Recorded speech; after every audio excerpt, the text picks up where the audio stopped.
And welcome back to Beerfield Fantasy. I am your host, Nat Hot BFF with 2 P's. As always, joined by Thurry BFF with 2 F's. I'm going to have to get used to saying that differently. Dan, what's up? Oh, well, as you can see, as our wonderful audience, if they're watching YouTube, can see, Beerfield Fantasy Football on YouTube. The mic's back after countless ridicule from said other co-hosts. Yeah, but it wasn't me that got it to happen. It was ridicule from our guest last week, Matt Hicks, that got it to happen. Matt Hicks saying very, very mean but truthful things to me. And a friend of mine at work that listens to the show as he's doing research to start his own podcast was like, you really need to buy a fucking mic.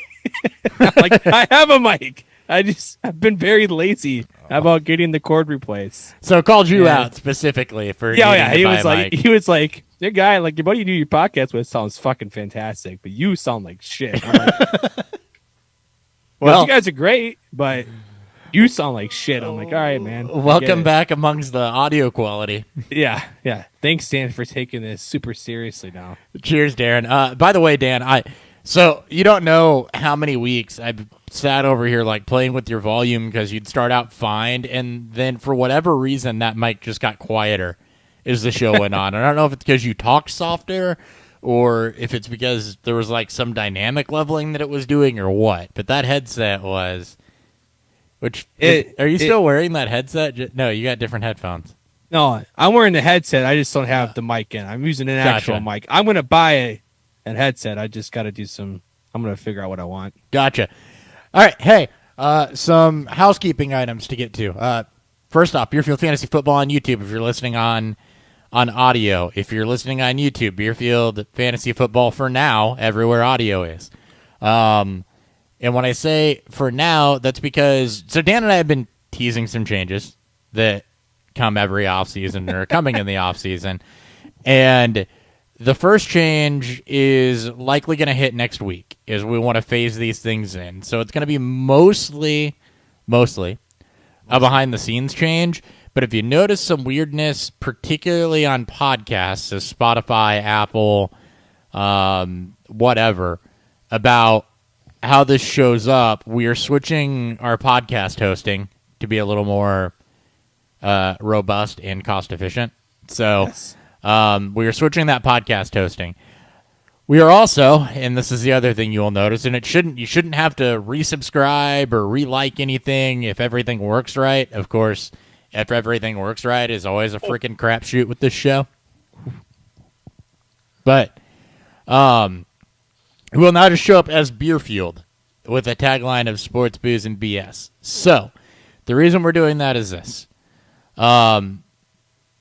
For those that have listened to us for years, I think, Dan, you would agree with this. As we move forward, we get a little more commentary-based and a little less analysis-based every year. And analysis. Yeah, we've gone from let me grind stats every week to let me grind stats when I'm really interested in stats, which is fine. It's cool. Because what we really always wanted this show to be was like bar-style talk where maybe you looked up some stats because you were interested in something, but we weren't centered around that. We weren't following the same format as everybody else. So gradually been trying to get to that, but so you'll get a little bit more commentary. You'll still get, I mean, it's really not going to change the format that the show's been for the last year plus at all, honestly. No.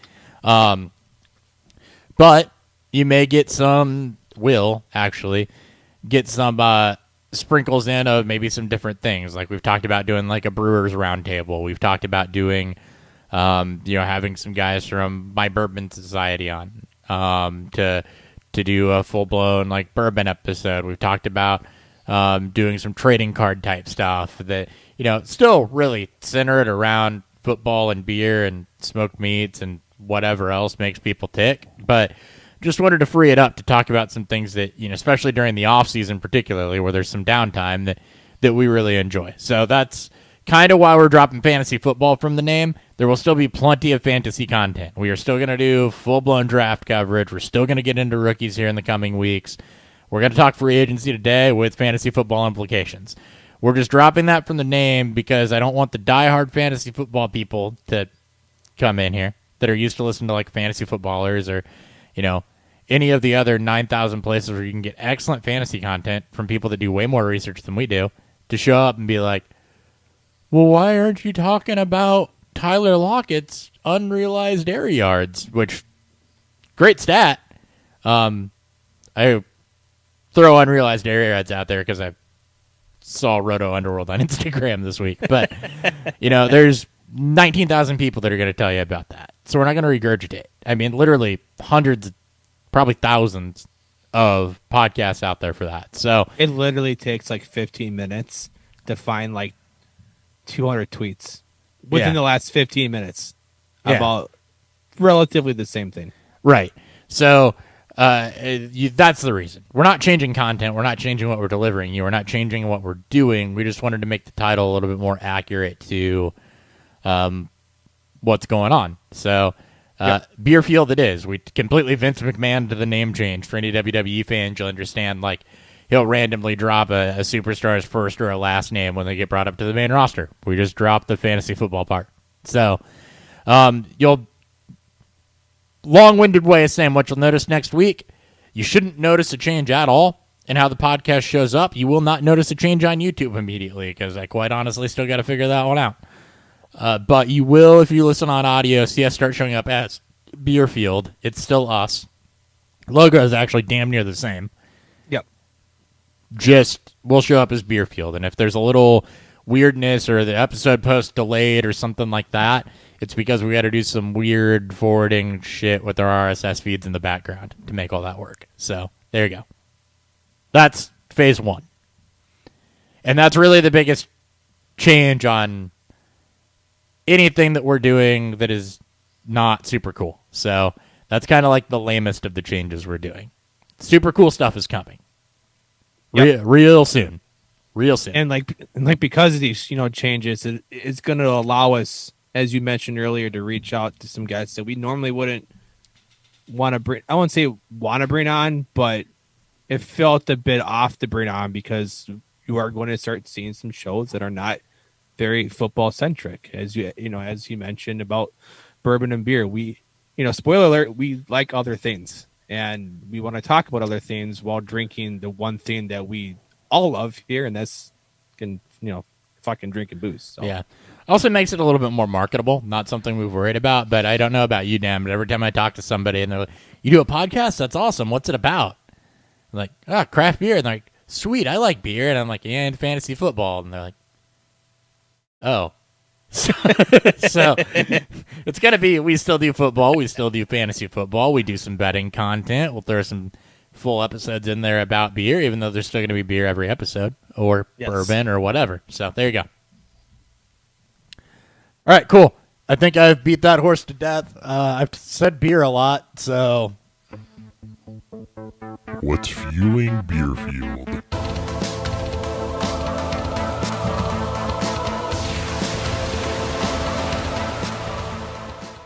All right, Dan, people are tired of hearing me. Tell people what you're drinking. Get some words in. Make this word count more even. Words, and more words. So I am drinking my, this is a collaboration that my job did with the brewery Three Floyds. It's called Blurple Gotti. It's a barrel-aged pale imperial stout.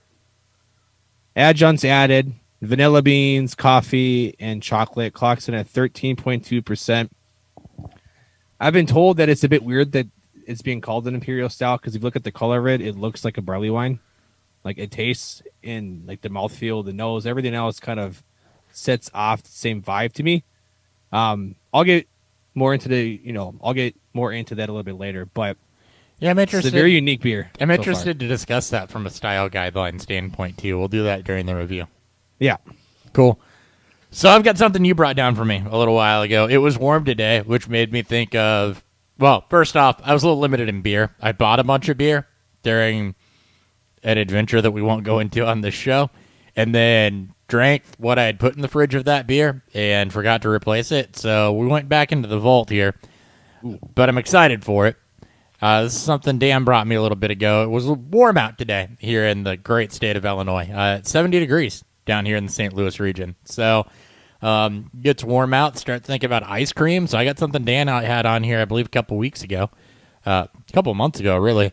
Zanzibar chocolate ice cream stout from Untitled Art. So finally breaking into that. Let's do it. We're going super heavy on this warm day. We are going super heavy, but it's not Imperial heavy, which were my other two options were Imperial beers. So News.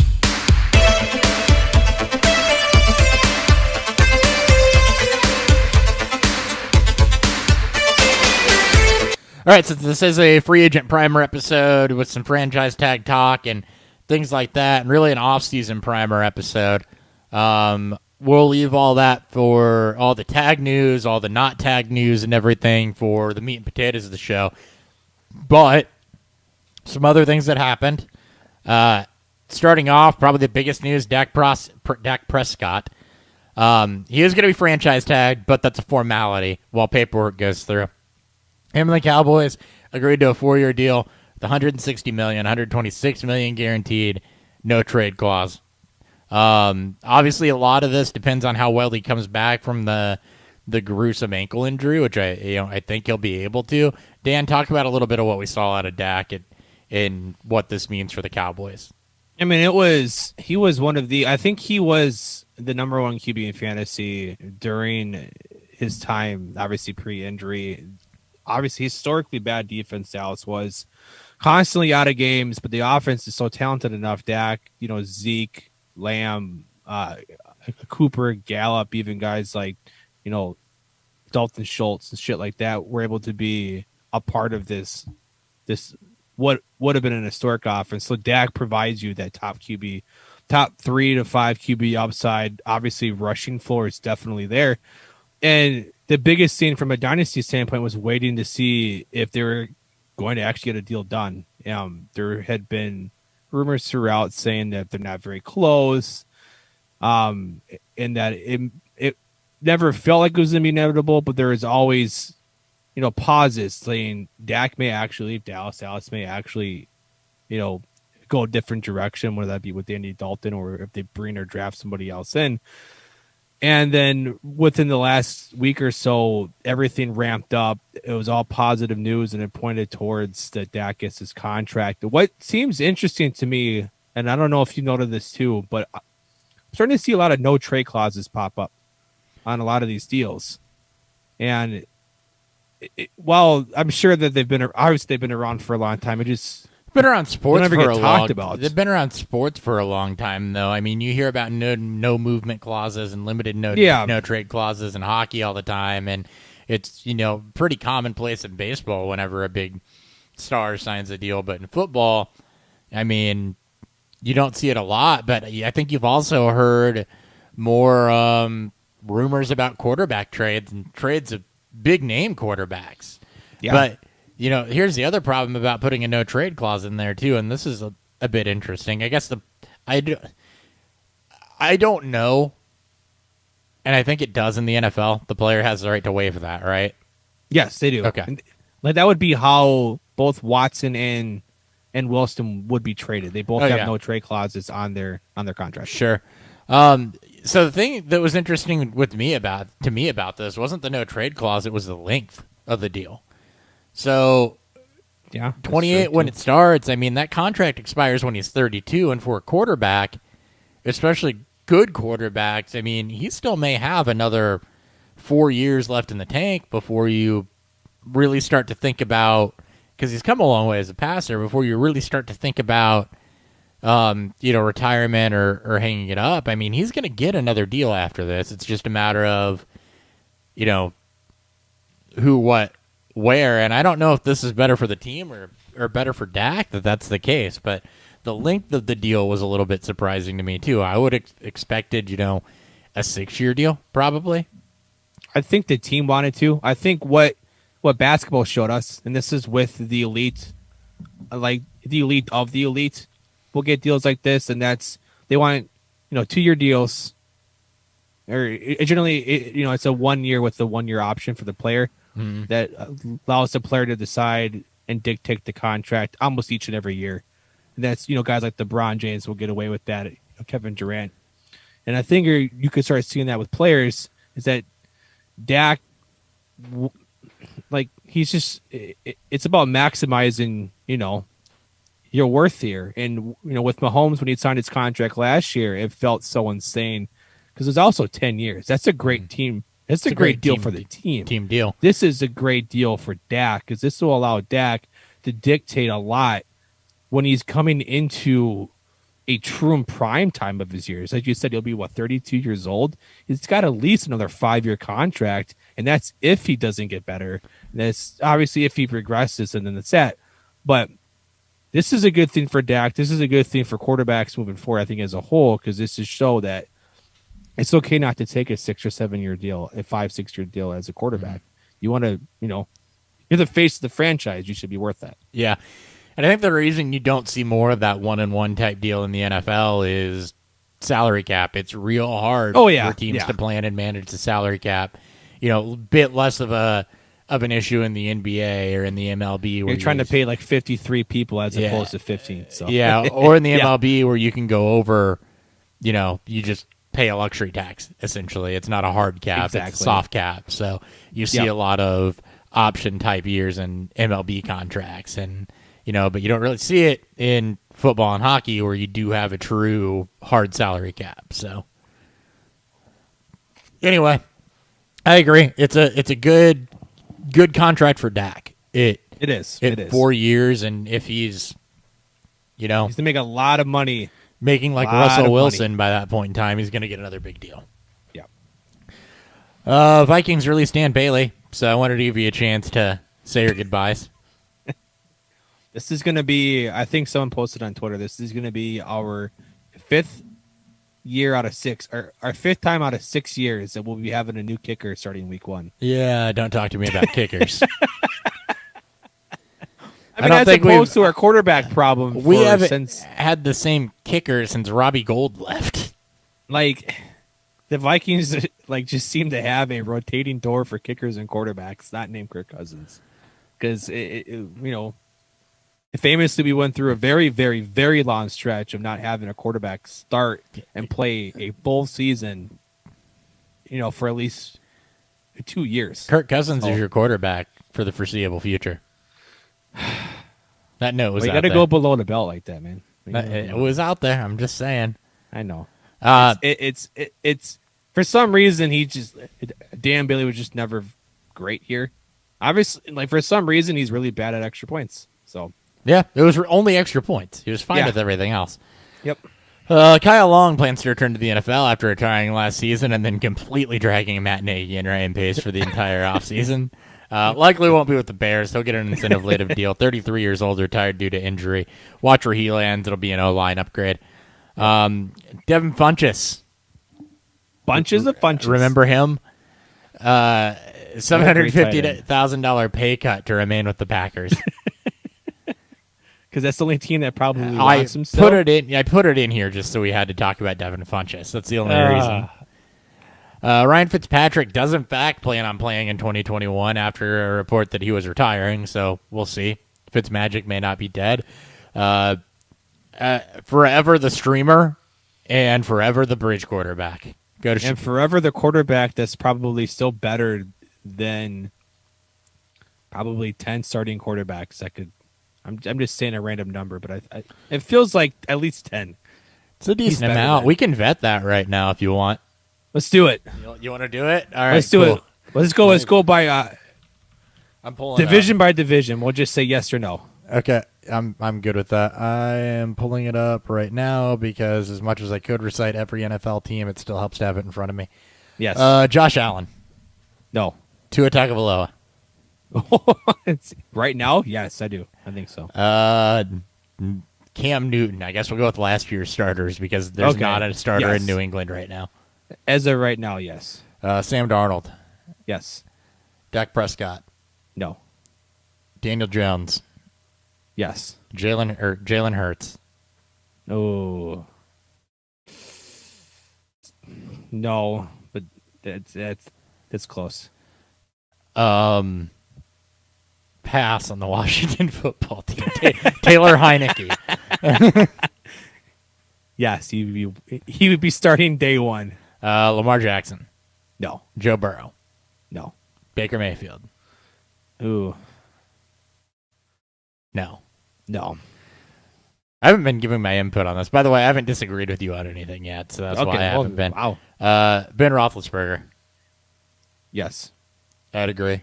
The stage, absolutely. Mitchell Trubisky. Yes. Jared Goff. Yes. Aaron Rodgers. No. Kirk Cousins. Ooh. No. I'm still saying no. It's No. It's no. Come on, Dan. It's no. Yeah. Deshaun Watson. No. Well, Rivers is retiring, so whoever Indy starts. So Brissett or Eason, yes. Brissett's a free agent. Oh, that's right, he is. So Jacob Eason. Oh, no, Wentz. Carson Wentz. Duh.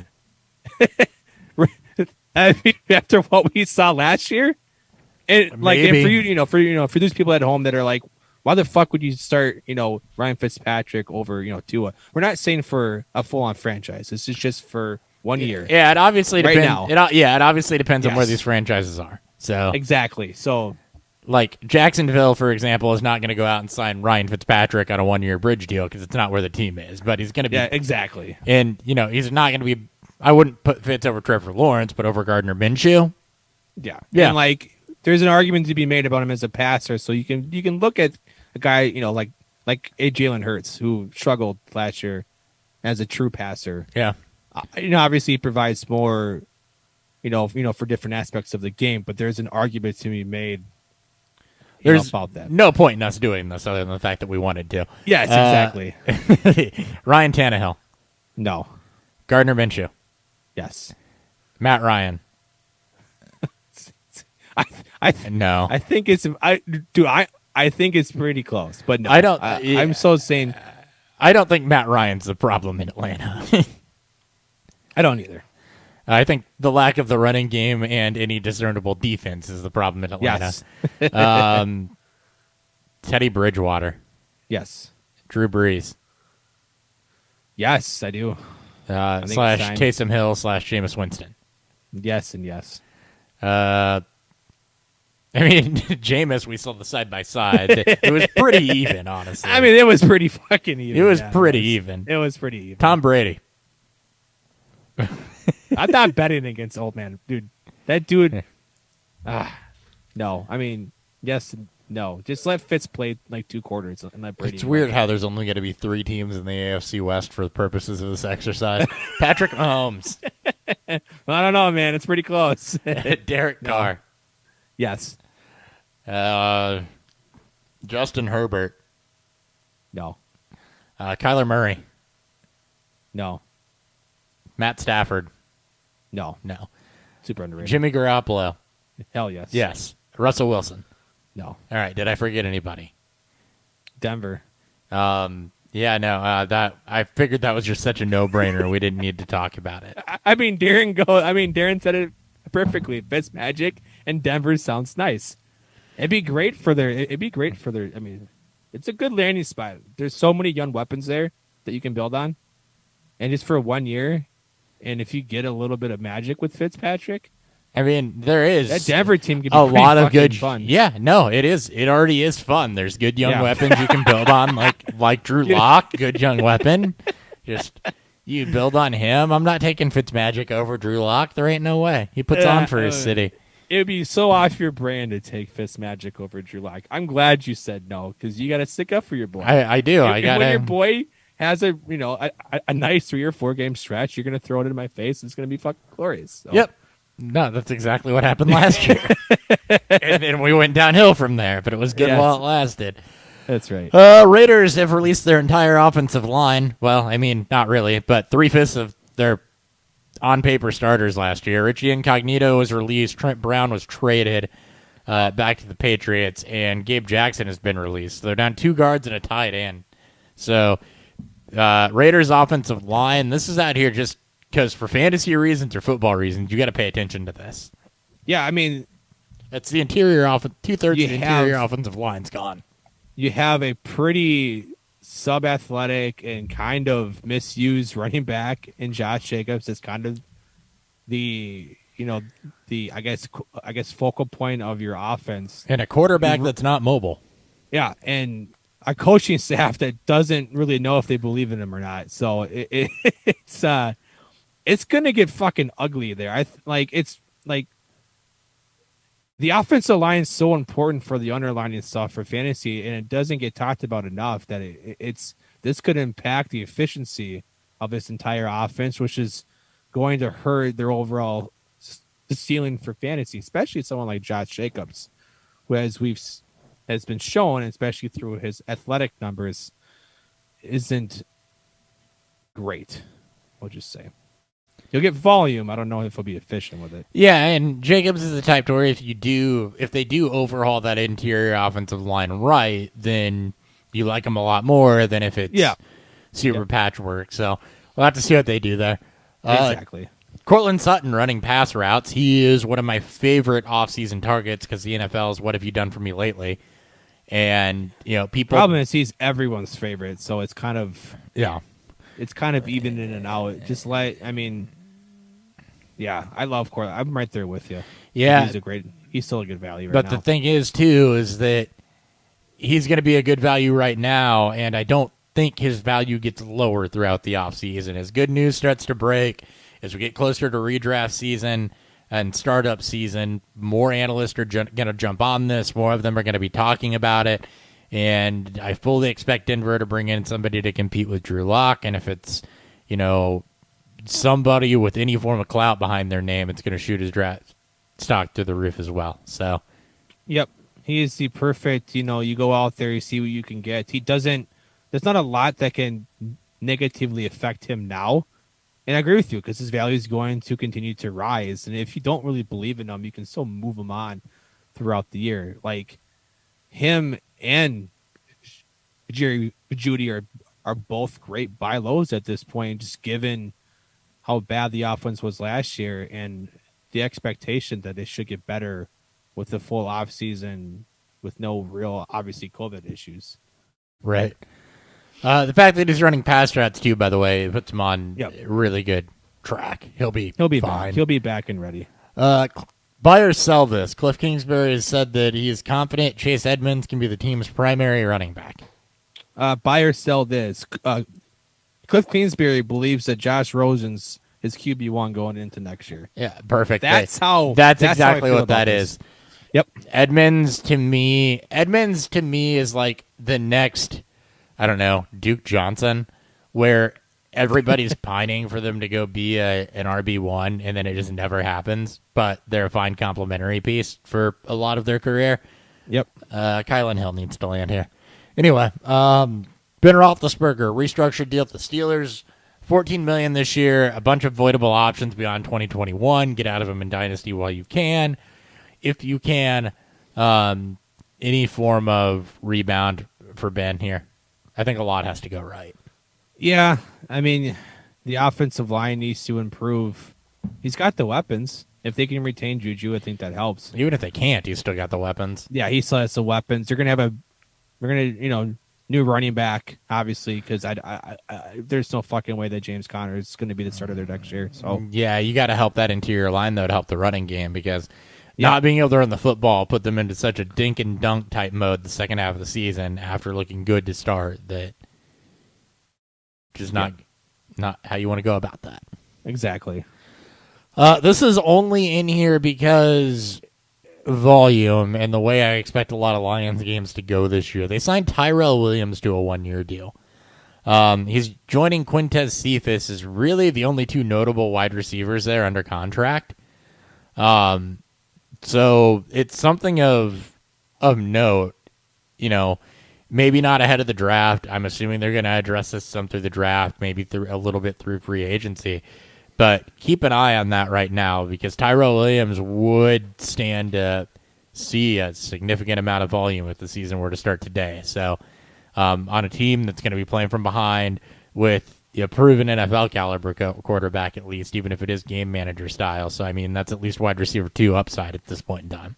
Yeah, like even if they add somebody too, it's not like it should completely destroy him. I'm not saying you need to go out there and like you have to spend a second round pick or nothing. He might be in your free agent pool. He might, yeah, to where when your league allows pickups, pick him up, or if you got a 4th round rookie draft pick and nothing's changed, you can try to throw him in a deal. When you have a deal set and you're just looking for a little bit of extra on top, throw him in there. I'm not saying that he's someone that's going to pay off on a lot of things. A lot of things would have to break right on top of Goff, being a decent quarterback without without homeboy. I can't remember his name. Kenny Galladay or Sean no. McVay. Yeah. I'm just going to start throwing out names that are associated with either the Rams or the Lions, and we'll get there. We'll eventually get there. But there should be some volume there. Obviously, I think he's there to replace Marvin Jones.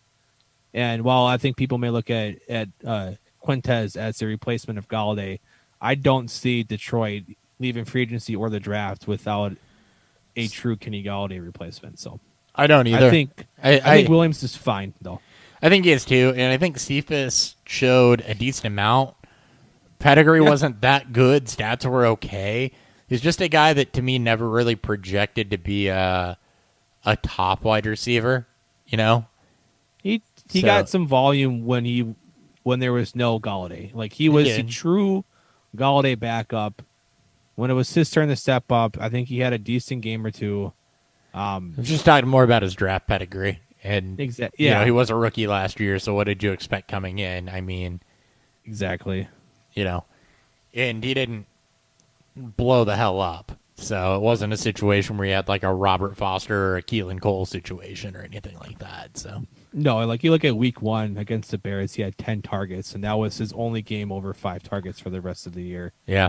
And now, and that's when he had an 81% snap share. That was obviously when there was no Galladay to be had there. And he didn't play again until week 9. I believe he was also hurt too. So yeah. Thomas Davis retired from the NFL. That's only here because great linebacker. So yep. Cheers, Thomas Davis. Cheers. Yeah, we actually have beer. Cheers. We do. All right, 2 guys that were franchise tagged. I just want to break these down real quick about how you think this is going to go. I thought there'd be a lot more offensive players to talk about here. There really wasn't. And I didn't really want to be like, offensive lineman, is he going to stay, hold out, or get traded? Cam Robinson, does he stay, hold out, or get traded? Well, maybe not. It matters. It doesn't matter enough for me to talk about. Exactly. We'll worry more about offensive lines and their grades as a unit whenever we get closer to the season. Yep. But Allen Robinson, franchise tagged by the Bears. Tag and trade, hold out, or long-term deal? I think they're going to tag him. There's going to be reports probably surfacing sooner than later of them trying to work out a long-term deal. Robinson's, I think, relationship with the organization seems pretty fractured, so I would assume he won't want a deal and he'll want to get traded. So I don't think the Bears move him. I think they'll try to, hold on to this 1 year. Obviously, tie it with Nagy and Pace, but I'm gonna say hold him. It's a trade or hold out for me. Yeah. I don't think he plays another snap for the Bears. I don't think he wants to play on a rebuilding offense, despite how good the defense is. I think he's been frustrated his whole career with lackluster quarterback play. Well, at least his whole Chicago career with lackluster quarterback play. He looks at a picture of Blake Bortles longingly. So I think he wants to go someplace where there's actually some QB love, and I think that it's a sign and trade for the Bears to let him not walk for nothing. Yeah. Maybe use him as a trade chip as they go out and try to acquire a quarterback, because they've been, where there's smoke, there's fire. They've been hot and heavy rumored in Watson and in a Deshaun Watson deal and in a Russell Wilson deal. So maybe this is, especially you see something like this making sense for the Texans, for example, if that was another fractured relationship, I see Allen Robinson being an attractive piece for a Texans team who needs to address the wide receiver position, for example. So yeah. Yep. I think it's a tag and trade situation where they're trying to give themselves more capital. I don't see any way that he plays another down for Chicago. I think that would be his ideal, and I do agree with you. I think there is this is the Bears trying to buy a little bit more time to get a deal worked out, and then in hopes of getting a decent amount of capital return, or use it as a piece, as you said, to bridge to, to help solidify a deal for a Deshaun Watson. Indeed. Chris Godwin. I think he might play on the tag, honestly. He actually said he would play on the tag. This is so perfect for them. This is them coming off their Super Bowl win. I don't see Antonio Brown coming back onto this team. There's no fucking reason to bring him back. And this just makes more sense. Godwin's going to play well next year. He's obviously young. He's only 25.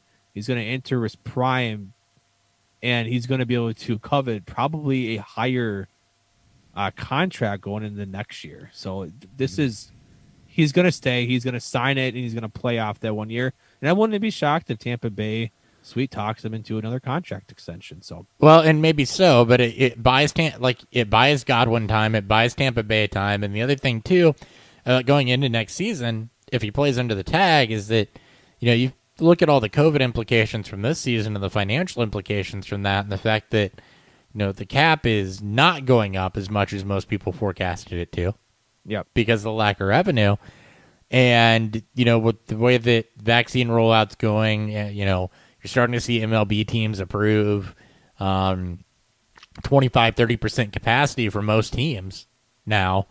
When we get to the NFL season in September, we very well could be back to full or near full capacity for these games and in these stadiums, which is going to be a huge revenue boost, which is going to open up, cap for players. Yep. Just better play to go for it next year and just play on the tag this year since you got it. Yep, I agree. All right. Free agency primer. We're going to go position by position for this. We're going to either talk or not talk about people, throw out some landing spots, throw out some relevance. We'll just go in the order that I have them here. This is not a comprehensive list. This is a list of names that matter more than the other names. So let's start with Alex Smith, who was released by the Washington football team. Do you see him playing next year? Any preferred landing spots, and is there anything that does for fantasy implications? I think it's all based on what he truly wants to do. If he wants to go out on on his own terms, obviously I think then he's going to retire there, but I think he still wants to play. I think he wants to prove that he can play at a higher level now, 1 year removed from being able to come back from this gruesome injury. We've of course heard rumors about Chicago bringing him in. I think a good landing spot would be where he can kind of not only coach but get a chance to play with a young quarterback, buy into that role, and then basically find a team that's going to give him maybe give him the best chance. I don't see him taking a backup job, but maybe he does. Maybe he goes to a Saints team or whatever. I don't know how that would work, but maybe he lands on a team that needs a backup quarterback that can give him a chance at another, that can give him a chance at a ring. But in terms of fantasy, there's no way. I'm out on him for dynasty. There's no way you can get him for dynasty unless you're trying to, unless he lands on a team that he's going to start week 1, and I'm okay with bypassing a 3rd round pick if you need a starter like that bad. Like if you need something on your bench, especially if you're a championship roster, and you just need one thing just to make sure that you have a starting quarterback for whatever reason.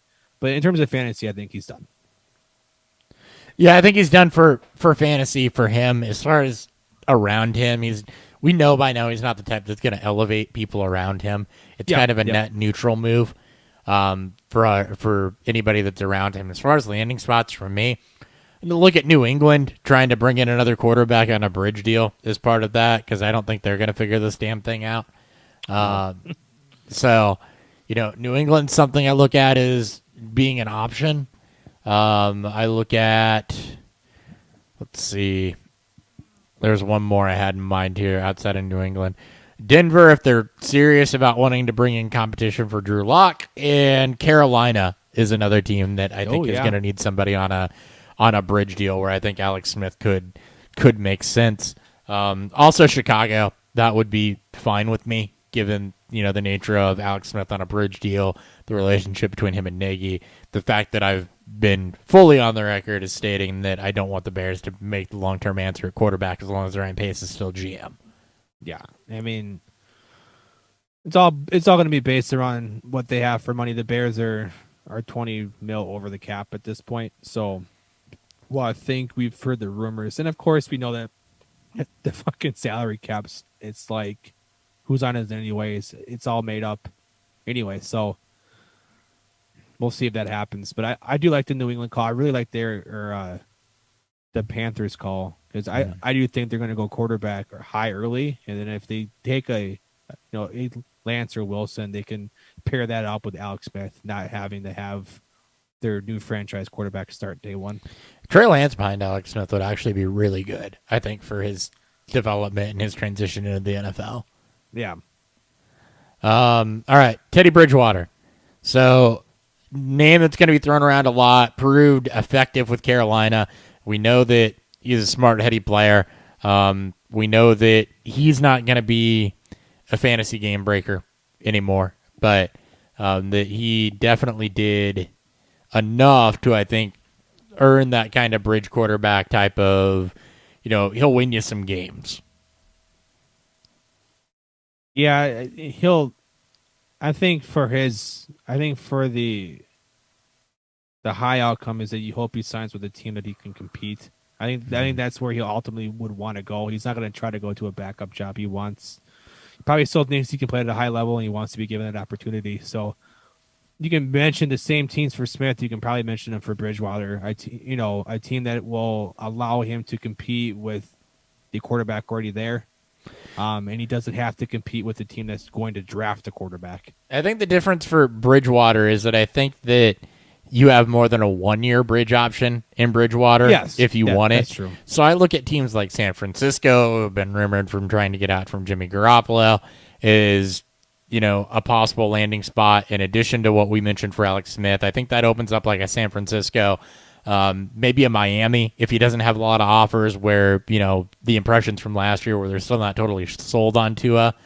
Denver's another one. We mentioned, that I think makes even more sense for Bridgewater if they're going to bring him in and be like, look, you have a chance to compete with Drew Lock, and then you kill two birds with one stone. I think that those are kind of the big difference. And or a reunion with the Saints if, that doesn't work out. So, yeah. And as far as Teddy goes, look, we saw what we saw last year. It's kind of the same story as with Alex Smith. He's net neutral. He's not going to kill anybody around him. He's not really going to elevate people around him. I just think it's a little bit safer and neutral than what Alex Smith is at this point in his career. I agree. Jacoby Brissett. It'll be a backup role, probably somewhere. Maybe he stays with Indy if he feels like he has a chance to maybe compete with Wentz. New England reunion. I mean, you can there's a lot of vets that are going to probably be I'd name to look after for New England, so they're probably going to be an option for every quarterback on this list. What do you think of Brissett as a backup for Jalen Hurts? That would work too. Obviously, some similar skill sets. You don't have to change the offense much if for some reason Hurts gets hurt or if he struggles enough to get benched. Again. Veteran presence. Yep, veteran presence. Mm-hmm. Cool.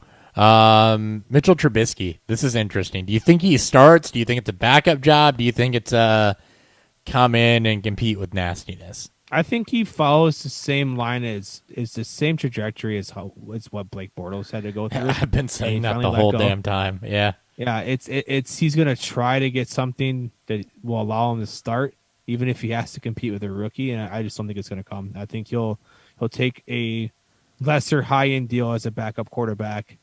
Maybe, I mean, I guess if he's lucky, maybe he can get a team like Denver or like New England or like even like San Francisco that believes in the skill set that in which he has. He's obviously young enough; you can still try to develop him. But the days of him as a franchise quarterback's obviously gone, and the days of him as a fantasy asset it's very min. Yeah, I mean, he was fine for fantasy when he did start, and Yeah. I thought he was better after a lot better after the benching and the quote-unquote shoulder injury, and they screwed around with them. But that relationship was just, it was done. Yeah, it but was. I gotta agree. Carolina, where he ultimately loses out in a backup job. Denver is another one where you could see him come in to push somebody. Other than that, I don't really.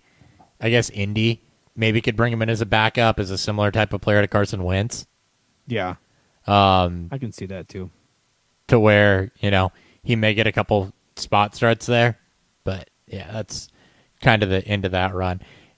Andy Dalton, he'll be a backup.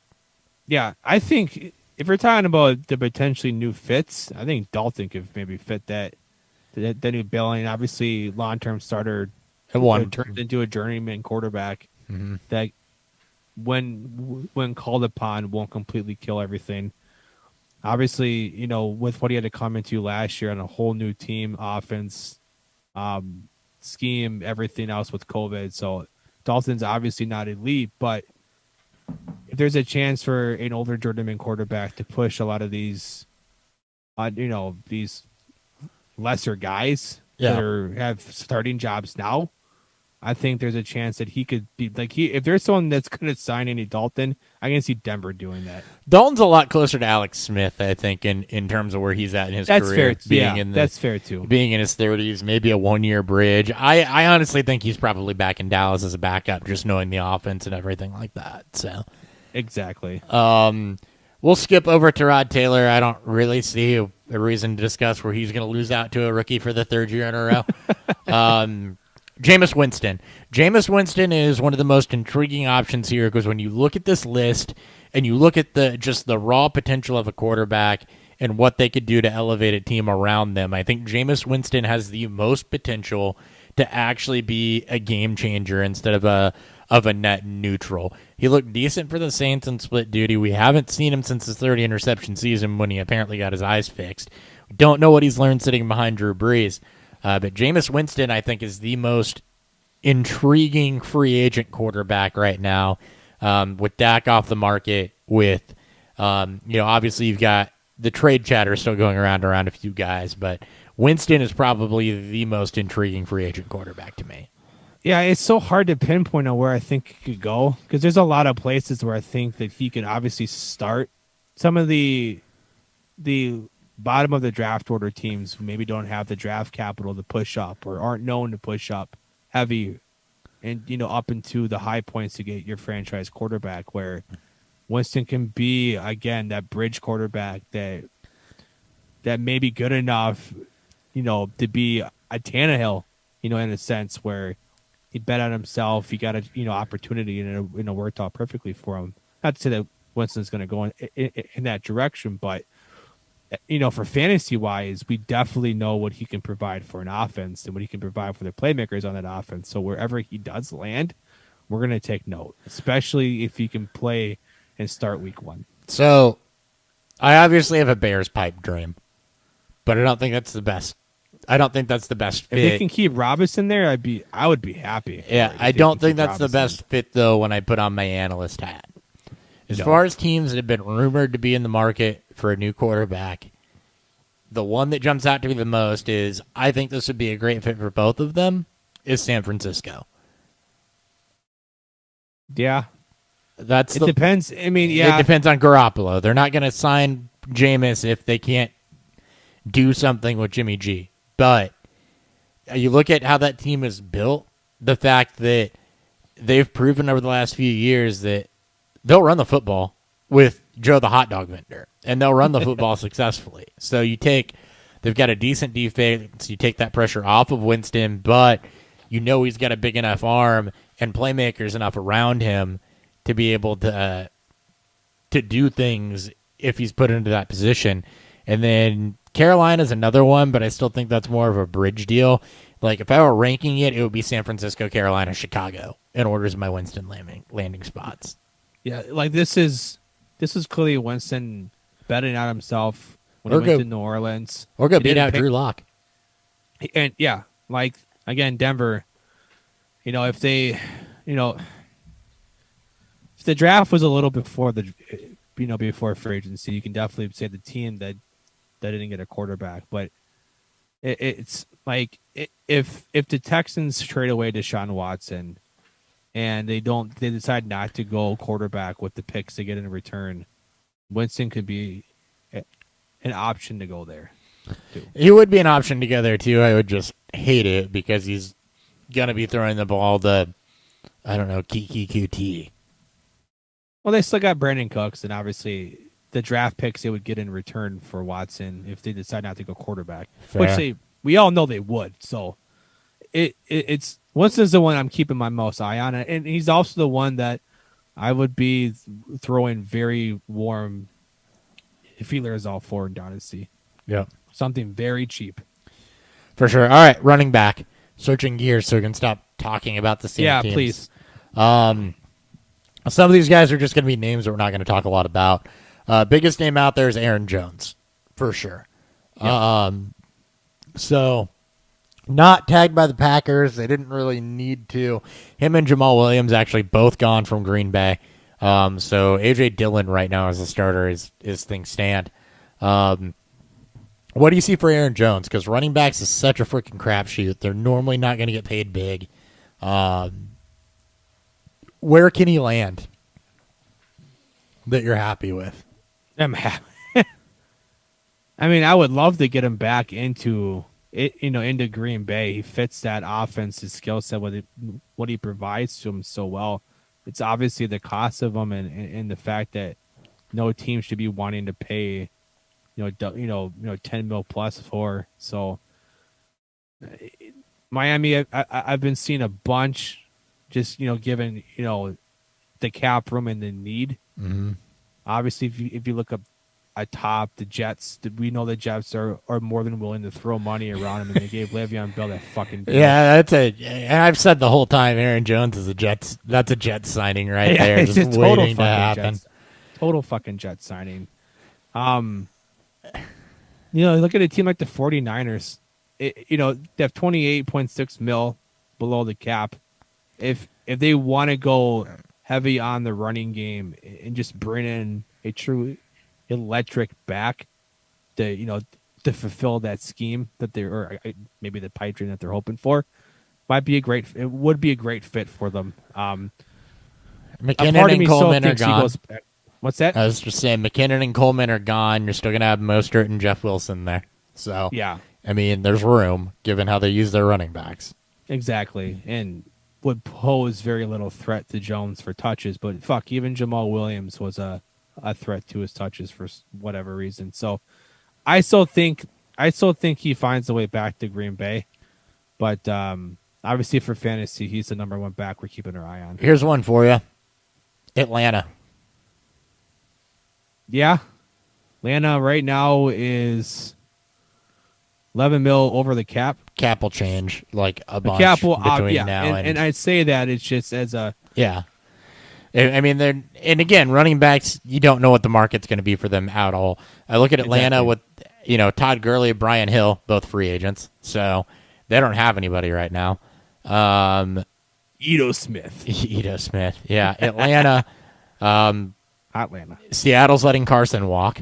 So that could be, that's a jumping off point to talk about Chris Carson. That's a fucking Seattle move, too. It would be a big Seattle move to go out and sign a guy like... oh, man, we have Russell Wilson who's been throwing trade, there's just been, fucking trade rumors around him this whole time. Let's bring in the best free agent running back just to smooth things over. Pittsburgh has an opening and is in win now mode. So, just those are some like prime landing spots where I could see an Aaron Jones or a Chris Carson even landing and having, a good shot at touches, a good shot at fantasy. And those are the teams that are going to be in the market for those two. And those two are by and far the top two. Kenyon Drake is 3, and I don't think that the fit really changes a whole lot there. There is a need in Arizona. I don't think that they have an interest in bringing Drake back. Chris Carson could fit that mold, but those are going to be the three big names that we're watching. I think are going to be Carson Jones and Drake. I'll be interested to see what type of market Carson Has. Obviously, very low draft capital when he was a rookie. Obviously, I think he was a 7th round pick. Done nothing but produce, though. But nothing but produced on the offense that wanted to use him. I'll be interested to see what team pays him, what the contract looks like, and what the situation could definitely look like. Yeah. Because to him, it kind of feels like maybe Melvin Gordon-esque, where he lands on a team and no matter, like, even with an established starter like they had in Philip Lindsay, and he's able to come in and still take, a fair amount of that production away and become a still trusted RB2. So I look at Washington as a landing spot for somebody that needs somebody that's going to be a true RB2 that maybe can help take some workload. That's not a knock on Gibson. I can see Kenyon Drake then going there to Washington. If they replace, J.D. McKissick, and they, it depends though, because why would you want to pay Drake that type of money to be a backup? But I don't see Drake ever being a full-time starter. So Kenyon Drake to New England. James White replace James White. James White and Rex Burkhead are both free agents. Kenyon Drake to New England. Let's do it. Todd Gurley, Mark Ingram. So kind of the old man tier. Throw James White in there too. They've been around forever. James White, I think, still has value though as a pass catcher. So Mark Ingram, Todd Gurley. Anything left in those tanks? No, I'm not. If I still have him in fantasy, which I think there's still a roster that does. I want to get out. Like if I'm betting on one of the two getting like any significant traction, it would be Gurley. Even given the injury history, I just think name cachet alone can maybe he signs on a team that has a chance to give him starter reps, and you can move off of him from that. There's no fucking way I'm trying to trade for or praise any sort of fantasy value for either of them. I think they're both done for fantasy. All right, James White. Any chance he leaves New England? If he does he maintain? He's going to Tampa Bay. Is he? He's going to go back to his boo and Brady. He's going to play with a coach, Bruce Arians, that knows how to use pass catching backs. See, and they fucking need one. I was going a different way than that. I was going to say he's going to go to play for Vrabel in Tennessee. Patriots connections are hard to get away from. Lewis? Yeah, I mean, Deion Lewis is gone. That would be fun too. I would like that as well, and that probably that almost makes more sense to him going to Tampa. But it just feels so right. Like he's going to go to some team that has a New England route to him. Yeah. No, I agree. It's hard to break those New England connections when you see New England guys hit. And I know. Miami being the other one doesn't make sense because they already have Myles Gaskin, so they don't need that type of back. Tampa Bay is just hard because, it's going to be Jones and Keyshawn Vaughn, and I think Keyshawn Vaughn can fulfill more of that pass catching role. And Jones has improved as he's, since being a rookie. Yeah, White would just be another familiar, face to Brady. It feels like a move Tampa would only make to please or to show a bit of love to Brady. That's all that really is. White feels like it could be a San Francisco move too. Yeah. That has a pretty San Francisco vibe to it. Tevin Coleman, I think. So, going to go through some guys. We're just going to list them off. You tell me if anybody here jumps out. Tevin Coleman, Brian Hill, Rex Burkhead, Malcolm Brown, Jerick McKinnon.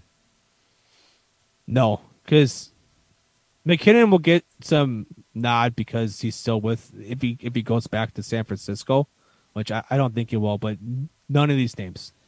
Yeah. Tevin Coleman is and was only a pipe dream because of opportunity, and I doubt that's there. Leonard Fournette and Le'Veon Bell. Bell, no. I think Bell is done. I do too. I don't think he showed enough in a good situation to be invested in very heavily. I'm very interested to see where Fournette lands too. I want to know. It seems like another low risk option that an Atlanta could take, or exactly. Maybe even Los Angeles if they're not totally sold on like a Cam. But I can see Fournette trying to take a contract to go back to Tampa. If there is one back that's going to go back to the team that brought him in last year, it's Fournette. I think they were pleased with him. Comfort. I think they were pleased with him too. So one of the best playoff performances from a running back in history. Yeah. So yeah, and a true, focal point of during their Super Bowl run. Old man, Adrian Peterson, Frank Gore. And Peterson's going to be the new Frank Gore. And Frank Gore is so fucking Frank Gore. His son's playing in college right now, and I want to see the day where his son... Where they play together? Yes. At least play at the same time in the NFL. Yeah. That's my hope. They're not going to be relevant. It's just fun to think about. Yeah. They're not going to be relevant at all. They'll both be in the league somewhere, though. They'll be relevant enough to piss off the person that they're behind. Yeah. All right. James Conner, Jamal Williams, Marlon Mack. Last of the running backs here. Connor flashed some, really fell apart. If Connor lands on a team with a good offensive line, and I know he's getting at least first and second down work, maybe as a flyer, as like a Jordan Howard-esque, player where he can get the touchdown opportunity and things like that. Marlon Mack, as much as I loved him coming out, I don't know. Stick him in Houston as David Johnson insurance is kind of where I'm at with Marlon Mack. Marlon Mack, the problem with that is that Marlon Mack produced, and Marlon Mack was still slated to produce, and then he got hurt. He was still producing, and then he got hurt. So there was no room for him in Indy, but Marlon Mack himself didn't do anything to hurt his value outside of an injury. I think they still planned on him being involved. So, with him out, I look at, just places he could go compliment. Philly comes to mind. I wouldn't mind him there. I think that would be Green Bay. Good compliment to Sanders. Is Green Bay is a compliment to A.J. Dillon. He is a good pass catching back. Despite Indy fucking up and now use him more as a pass catcher. Well, it's because they had Naeem Hines. He's a better pass catcher. It doesn't mean that Mack's before bad. Naeem Hines, he should have more work as a rookie than what he was slated for. Yeah. So. But either way, I agree. Yeah, Falcons, it seems to kind of fit maybe that mold. He'll land someplace where I think there's going to be some form of opportunity there. I think that, especially if there's any real money tied behind it, and it feels like the team is the signing is meant as an actual answer and not just a quote unquote bridge. If I'm ranking my free agent running backs, he's probably in the top 5 out of these guys. Okay. It's Jones, That's Carson, fair. Drake, and then either Mack or Fournette. That's fair. I agree with that. So, all right, moving on to wide receiver. Let's just keep her going. Kenny Golladay, not tagged. He's going to be a free agent, and he's going to be easily the top free agent in this class. He's going to Baltimore. You think? Baltimore's horrible track record of drafting receivers. Let's just ruin his value right out of the gate. It can. I don't like his fit as much as let's say an Allen Robinson with Lamar Jackson, but it feels like a Baltimore move. It feels like, Baltimore's answer to their inability to scout and draft high first round picks. At least from a wide receiver standpoint. So yes, my prediction is that he goes to Baltimore. Raiders would be another one that I could see. Yeah. They lack a true number one and kind of desperately need one. So I can see the Raiders potentially going after that.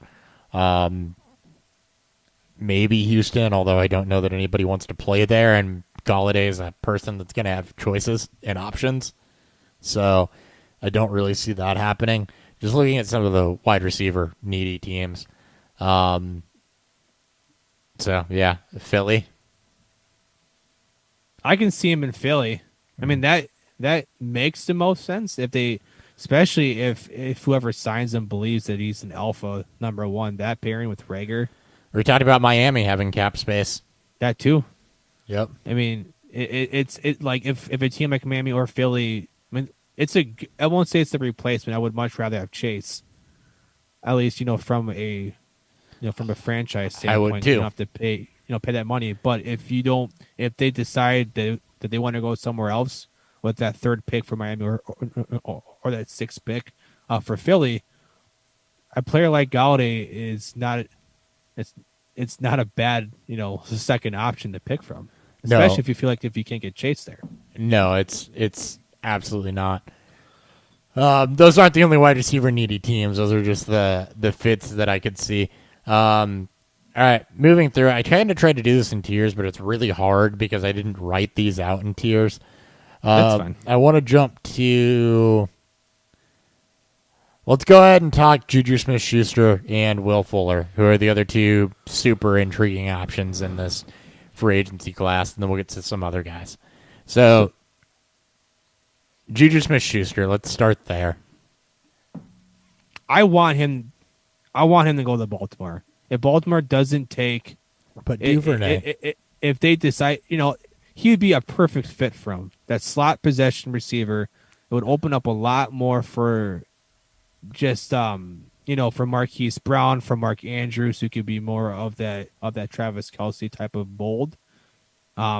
Juju would be the safety blanket that Lamar Jackson and really the Baltimore offense needs to really set themselves more apart. It would just make the offense more efficient. I love Juju.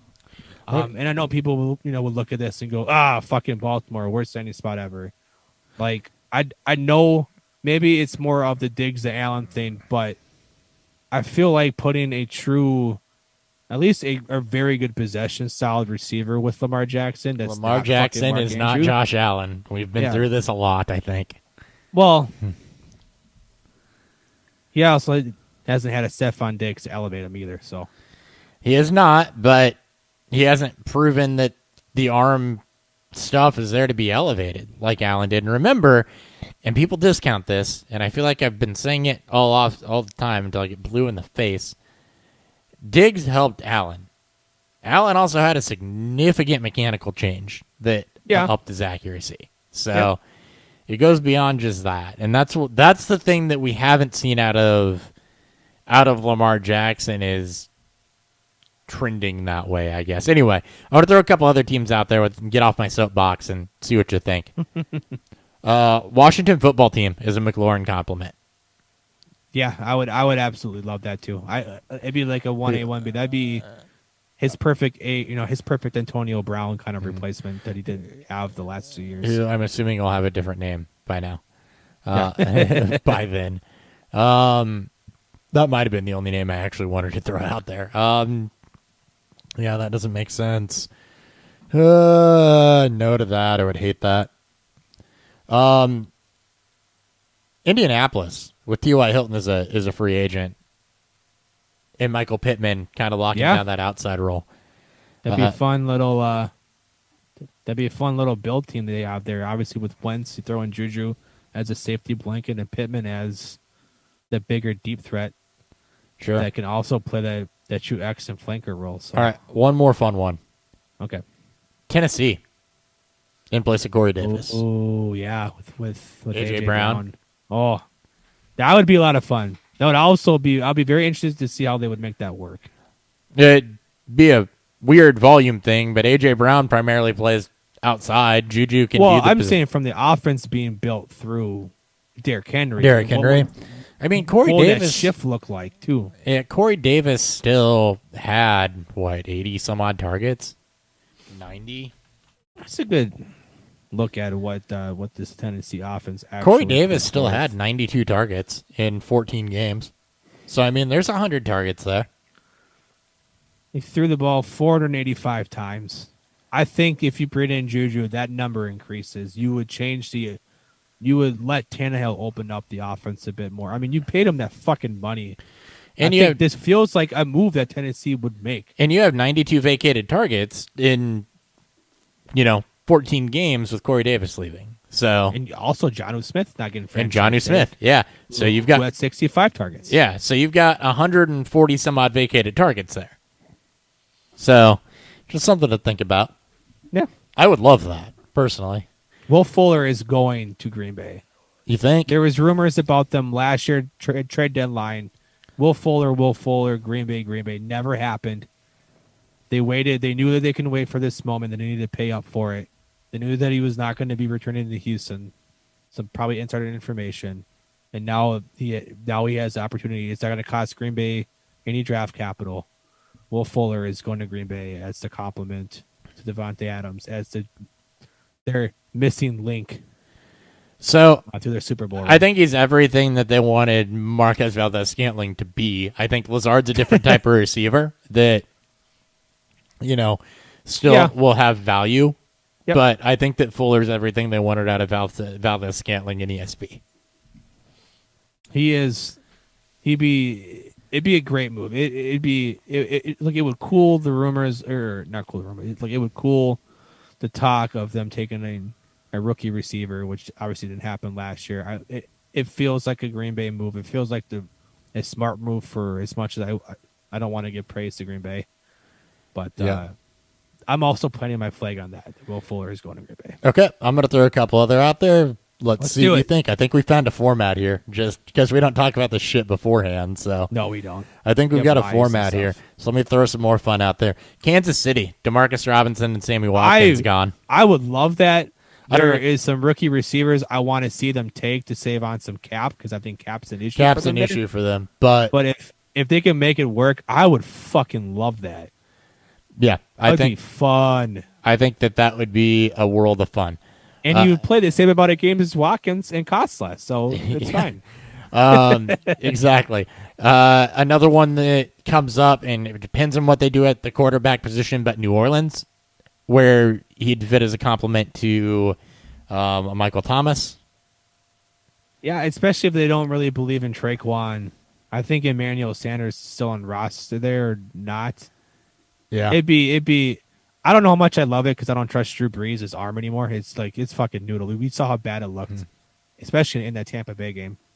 I don't know how much I would love it for fantasy, but if there is some tank left in Brees, it could be a very fun matchup. It might be a fun way to see Will Fuller used in a different way. And one more New York Giants.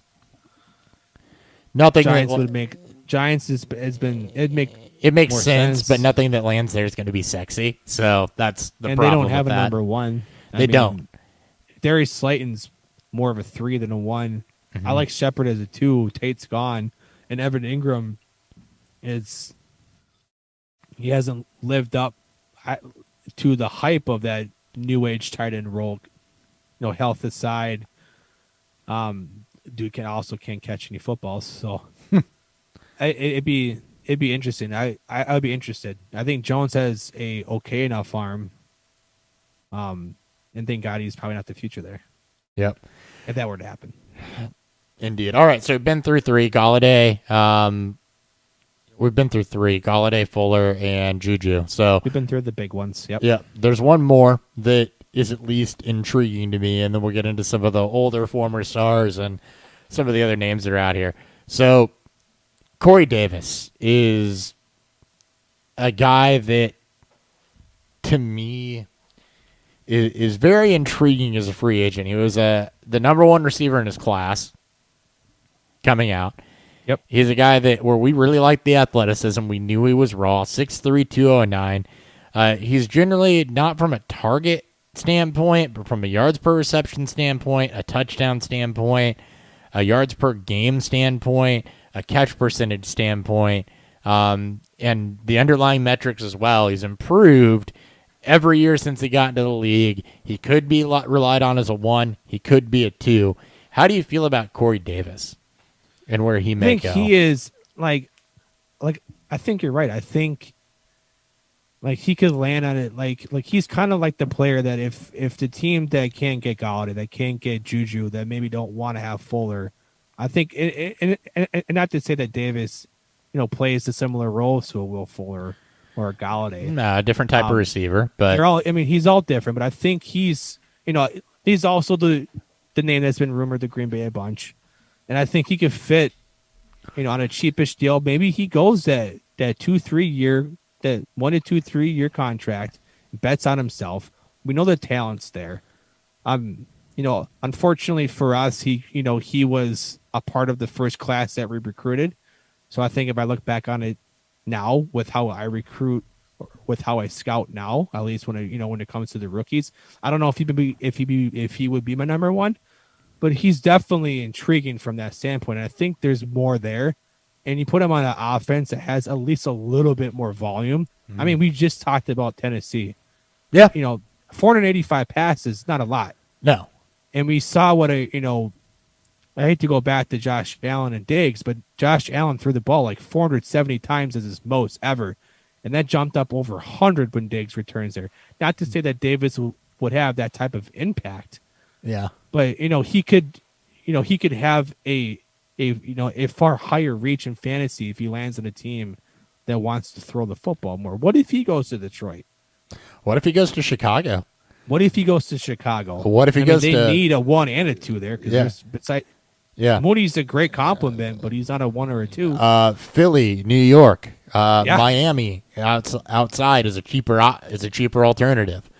There's a lot of places that Corey Davis could land that I'm excited. Las Vegas is one where I think that he would be very good. These teams that need a 1, and Corey Davis is kind of an under the radar, still young, I think.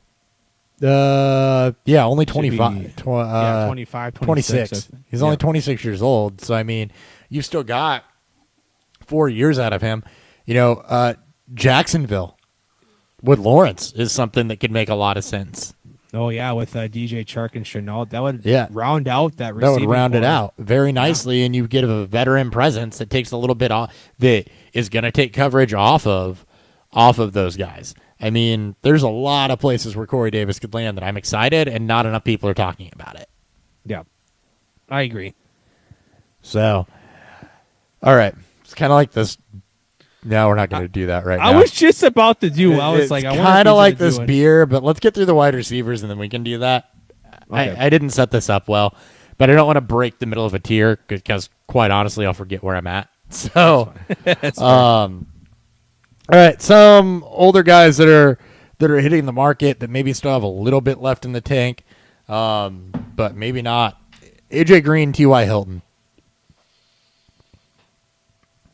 I'm a little more excited for Hilton. I think his skill set and what he could provide as an older asset is more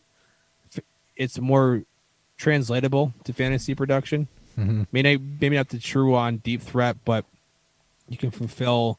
I think he's probably still got enough twitch to his game that he can fulfill the underneath role fairly well. Maybe like an Emmanuel Sanders type of offense. AJ Green, with all the injuries, obviously he wasn't happy in Cincinnati, and we know that there's still something there. Green, I'm not buying him in Dynasty. And No. in redraft, they feel like fool's gold. Like, these two wide receivers are the players that are drafted by your fucking uncle who only listens to fantasy football stuff in August and just knows the name because name he was on cachet. his team 6 years ago and he won him a championship. So Yeah, it's just that's name where I feel it's cachet. going. And Yeah. I think that they land somewhere on prove it deals. Maybe they land someplace to prove that they still have it, like a Detroit, who I project to be pretty bad this year. I see Green going like a New England. I can see Green going to a team that's slated to be a playoff contending. Baltimore. He's a guy that he's the one that's going to Baltimore. Yeah. God, make me fucking cry.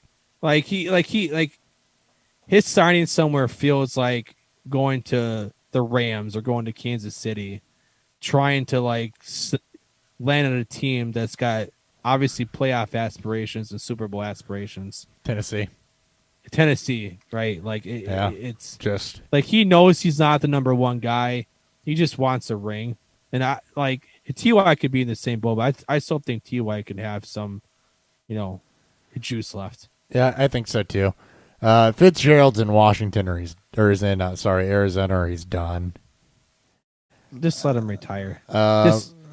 Or play 1 year in Minnesota as your home state. Marvin Jones, reliable wide receiver too, but not the most intriguing guy. He'll land someplace that needs a veteran. Yeah. Running through a few other names here, just in case there's anybody that's intriguing or that you want to talk about. Sammy Watkins, Keelan Cole, DeMarcus Robinson, Antonio Brown, Curtis Samuel, Dante Moncrief. That's just so I could make it Dante Moncrief mention in episode 1 last time. Nelson Aguilar, D.D. Westbrook, Josh Reynolds, Noah Brown. I think Curtis Samuel is gonna make a splash with the contract that he probably commands, and I think with how he's redefined his game, he's also still very young. And everyone else on this list, I just don't really care about. I'll be intrigued to see where Curtis lands, though. Yeah, and for me, I think my most intriguing option here is Keelan Cole. 88 targets last season. We've seen him produce at a level. He could be, to me, more of a modern day like Marvin Jones. He's 28 years old when the season starts. I mean, you're not in the prime of his career anymore. I mean, you're in the prime, but you're at the very end of it. But Keelan Cole's an intriguing one that, depending on where he lands, could pop up as a 1 to 2 year guy that has some wide receiver 3 flex type value, depending on where he goes. It's going to be as a complimentary piece somewhere, but Keelan Cole's probably the guy I want to highlight there. And then Antonio Brown looked decent for a midseason signing that came off of a suspension that hadn't played in a couple of years, and you were more concerned if he could keep his head on or not. All the talent still seemed to be there. It just depends on what type of deal he's going to command, where he goes, and can they keep the ego in check. I think Brown's done with the impending. He's got all of his impending trials and stuff coming up. Tampa Bay just made sense because of the relationship he built with Brady. And if Tampa Bay decides that they don't want Brown there, I don't think Godwin taking the franchise tag has any implement towards that. Yeah. I don't see any team wanting to invest any sort of money into Brown, just with some of the off the field issues that are going to come about, and with him getting older, there's no. All right, let's talk beer for a second before we let's talk beer. Turn around and hit tight ends. I'll go first because I want to have a little bit of a style discussion around yours. So Zanzibar chocolate ice cream stout, about as you'd expect. It's a sweet chocolate stout that really delivers on heavy chocolate notes. It's got a nice milky backbone to it. It's very, very sweet. It's pretty close to drinking like melted ice cream, except for the fact that it's a little bit dark chocolate as opposed to like a super milk chocolate or anything like that. It's not super boozy for a stout, and for a sweet stout, it's not super heavy. Not being barrel aged really helps that, but I think the chocolate comes out nicely. I think it's very, very, very good. Like I said, chocolate sweet stout, it's a dessert beer, but it's a true treat. It's not one of those that's like the label makes your mouth water and then it's disappointing. When it says chocolate ice cream stout, I definitely kind of see it. So very good. I remember it was pretty. I mean, it's been a long time because it's been a while since I bought that. And I had mentioned it to you, and you were like, "I want a fucking piece of that." And I was like, "So I've been saving this can since the next time I saw you." It just happened to be like 6 months in between, and thank God stouts don't have a hardcore aging process, so they go from good to bad so quickly like IPAs do. But I know, like I think people who drink those styles of beers knows what to get into. I think there can be some misconceptions as people may think that it's going to be heavily sweet right away, or it's supposed to give off some sort of like nuanced flavor. You just have to understand what those styles of stouts or beers will bring out. I remember it being a bit maltier than I was expecting. I was expecting more of the true cocoa nibs to stick out even more so. I definitely got a ton of cocoa.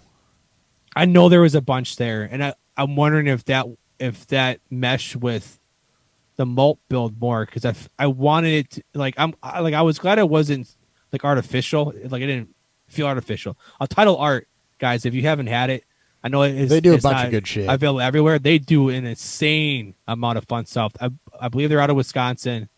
They do a lot of collabs. They put a lot of different breweries on the map, and they collab with some of the best in the business. If you get a chance to try something from them, they're fantastic brewery. Yeah, no, we've got another collab upstairs that probably won't make it on the show, but that you told me to pick up. That it was fucking phenomenal. Which one did I? That was Untitled and Collective did a collab, I believe. The peach pecan pie. Oh no, that was IBW. Was it IBW? IBW was the peach pecan imperial ale pie extract and shit like that. Yeah, that was illuminated out of Chicago. That's what it was. It was Illuminative and Collective, wasn't it? I think so. It's a collab. No, that's right. It was with Collective. That's right. Yeah, it was. Yeah, and I'm drinking Collective, right? You're making me second guess myself. You're drinking Untitled Arts. I'm drinking Untitled. By the way, Untitled and Collective, both great, but and they both do decadent stouts very well. Yeah, they do. Anyway, so I am drinking, and as a reminder, this is Three Floyds. This is their collab with Benny's Beverage Depot. That's the company that I work for. This is called Blurpogatti. They call it a pale imperial stout. It's barrel aged with chocolate, vanilla, bean, and coffee. It's the pale imperial is going to throw people off. Has been throwing me off. It's a thicker barley wine. Is it roasty? No, not at all. It drinks like I think we had it last year. It drinks like the Bourbon County barley wine release that they do with Larceny. I get the same. Hey, I've got one of those in my cabinet. It's not. This is definitely richer. There's no adjuncts added, I believe, to the barley wine from Bourbon County. Mm-hmm. But this drinks like a more decadent and more thicker true on barley wine. Like the pour itself is a bit darker than most of them are, but when you see it when you see the actual pour, you can definitely tell that it's not an imperial stout. No, I don't know why they called one. I could see it at the bottom. You said pale imperial stout, though, right? They said pale imperial. So Zach says it's a white stout. I'm like, it's not a white stout. It's not a white stout. Too dark to be a white stout. That and it's too heavy to be. It drinks a lot heavier than a white stout does. Yeah, white stouts are more one of my favorite beer stouts, except that Little Beaver one. That one was actually not great. And I hate saying that because I like Little Beaver. But I'm very 50-50 with Little Beaver. That one was that one was not very good. It didn't even come close to what I was hoping for. Whole Hogs is still the best. But anyway, white stouts are more like pale ale colored, maybe a little orange, but they definitely get, pale to light amber. I mean, that's not... And that's why I think barley wine it gets thrown out more, because obviously, barley wine are going to give off the darker toffee, the darker amber colors, and obviously the nose and the profile sticks with the. Yeah. And when you throw in the adjuncts, it's going to throw a bunch of shit off. This is extremely fucking delicious. So if you like these decadent barley wines, style guidelines be damned.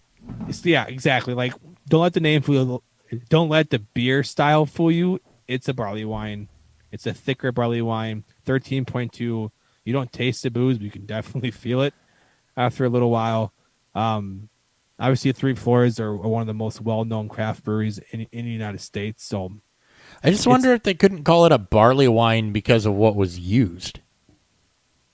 That could be it. I'm assuming, as someone who does homebrew, obviously more of the homebrew side, do you think that there kind of like a bourbon-esque where there's a specific way to make it? So there are maybe called it like I bitched about with 4204 calling with the turtle. Yes, calling the turtle a cream ale. It's more of a thing where I'm gonna go look at this now. Give me just a second. I got the style guidelines handy. That's why you're in charge. Yeah, I just gotta get down to it, but. Yes, there are guidelines to follow to call something. It's not like legal deals like it is with bourbon. It's just there's style guidelines for like if you're going to enter it into a competition that you have to follow it. So, for let's see, English barley wine, it's more based on flavor and color than what's actually used. So they have targets for IBUs, targets for SRM, targets for alcohol, which IBU, bitterness, SRM, color. They do have characteristics, ingredients. pale malt, caramel malts, dark malts. So I'm reading as I go. Sorry. You're fine. Pale malt should form the backbone of the grist. Caramel malt, with judicious amounts of caramel malt. Dark malt should be used with great restraint. So I'm wondering if that's why they couldn't call it a barley wine and called it a stout, because stouts typically are going to use like darker types of malts. And if barley wines are supposed to stay away from using dark malts like that, and but can use caramel malts, which is kind of what gives it, barley plus caramel malt equals a really dark red color, or a dark amber color. That's where you're going to end up. So I'm wondering if they just couldn't call it a barley wine because of the malts that were used into it. But yeah. It's the only thing I can think of is if they called it a stout, not a barley wine, because they use darker malts like a chocolate malt or a black patent or something along those lines to bring it down in color. But they couldn't really call it a stout either, because you can see it even when you hold it up to the camera on YouTube. It does have that. Talk real quick so you take focus. Yeah. So I mean, I think that's what gives. I think that's what allowed them to use the pale. Obviously, if they didn't want to call it a barley wine to throw people off or to give some sort of like beer nerd or don't want to piss off the people, calling it pale imperial stout will give off the idea that it's going to come off as a lighter stout that's going to resonate more towards the barley wine drinkers. It's right down there at the bottom of your glass, though. You can see it very well on camera, where there is a bit of translucent red to it, which makes it more barley wine in color. I just don't think they called it a barley wine because I'm betting they use stout type malts in it. God, it's so fun. This is so so. One of our regulars bought this, and he likes to just give us stuff. Like the dude is nice. The dude's very well off when it comes to his finances, and he pretty much buys anything we tell him to. Super nice guy. This is nothing to be, said bad about. But he loves to just buy beer that we tell him to buy, and then if we haven't tried it, he'll just give us a bottle or a can, and that's what he did. So it's not cheap by any stretch. This was one of the more expensive 4-packs that I've seen in a while. Not to the extent of some of the overly priced barrel-aged stouts that you can get out there, but I was very happy. I wanted to try this. I just didn't want to pay for it for the cost that they were asking for, but this is well worth it. And shout out, I don't have to do much shout outs to Three Foys. They obviously make great beer. So you ready to move on to tight ends? Yep, let's move on to tight ends. Bring this shit home. And bring this shit show home. All right, real quick with this. Actually, some intriguing names out here on the tight end market and some nostalgic names. Obviously, your top options are going to be Hunter Henry and Johnny Smith, for different reasons entirely. Hunter Henry had some health issues, but more of a proven commodity. Johnny Smith, obviously, a ton of talent. Tennessee, not a ton of passing. Didn't really, lock something down after Delaney Walker left, and that offense began to run through Derrick Henry. So let's talk those two for a second, as much as we can. Tight ends with Hunter Henry and Johnny Smith. Just what are some landing spots that would pique your interest even a little bit? Wherever Johnny Smith lands, I'm excited for. Obviously, one of the more hyper profile out there for a tight end. We thought its time was coming with Tennessee, never came to fruition, especially after Delaney Walker was essentially just an afterthought. I want to see him land in an offense that's got more volume to be thrown out there. I'm trying to think of Cincinnati. Maybe he switches and flips spots and goes to the Chargers. What if Johnny Smith is a replacement to Hunter Henry? You threw out Cincinnati as another great building block for Joe Burrow. I just had one in mind and I just forgot what it was. Oh, Jacksonville. I know Tyler Eifert might be still out there, but again, a great building piece for Trevor Lawrence. and to give Urban Meyer just another fun clog as he builds that offensive scheme that he wants to run. Carolina after Ian Thomas never stepped up. Another one for you though. This guy's a free agent. Dan Arnold leaving some targets on the ground in Arizona. I mean, they got Adam Troutman. I think a lot of people are excited Adam Troutman's in New Orleans. It's now where Arnold was? No, Arnold was in Arizona. He signed a 1-year deal with the Cardinals. Oh, He was a Saint before he went to Arizona. So, yeah, I mean, it'd be fun to truly test if Cliff Clinsbury doesn't use tight end stroke. So, I would it'd be a lot of fun because I think John was just given his athletic build and shit and what he could provide as a stretch tight end would be absolutely fun because we know that this guy is electric. We know that he can make a lot of big plays. I'm ready to see him land onto an offense that's more open to passing and just more creative with their play calling. all right, one more for you. Seattle, the Greg Olsen retirement. Oh, the team moved from one team that underutilizes their quarterback to a second team that underutilizes their quarterback, but not quite as bad. No, he would be. I think he'd be fantastic with with Wilson. With him and DK, just have those two big fuckers down there. Yeah. Washington's another place that has targets and no real tight end. Jeremy Sprinkle's a free agent, but Logan Thomas. Yeah, okay. They have ex-quarterback Logan Thomas there. Yep. So we know they'll utilize a tight end. Yep. Hunter Henry. It's basically the same landing spots. But he's got New England written all over him, doesn't he? He does. It's got Baby Gronk. He's not called Baby Gronk, but he's got just pictures of him hugging Bill Belichick. Hunter Henry is the next New England Patriot tight end. He's made for the Patriots. He's made for Bill Belichick. Other availability at tight end, Rob Gronkowski. He'll go back to Tampa Bay if he plays. Yeah. Kyle Rudolph is going to be sorely disappointed by what he's seeking, and he's going to hurt his own market because he wants a bunch of target volume someplace, and he's not going to get it. Nope. Most logical place for him actually would probably be as a Hunter Henry replacement in Los Angeles, but probably not going to happen. He'll go to Indy. Play with Frank Reich. Other highly athletic tight end, Gerald Everett. Another one. Yeah. If the team misses out on Jonnu Smith, Gerald Everett.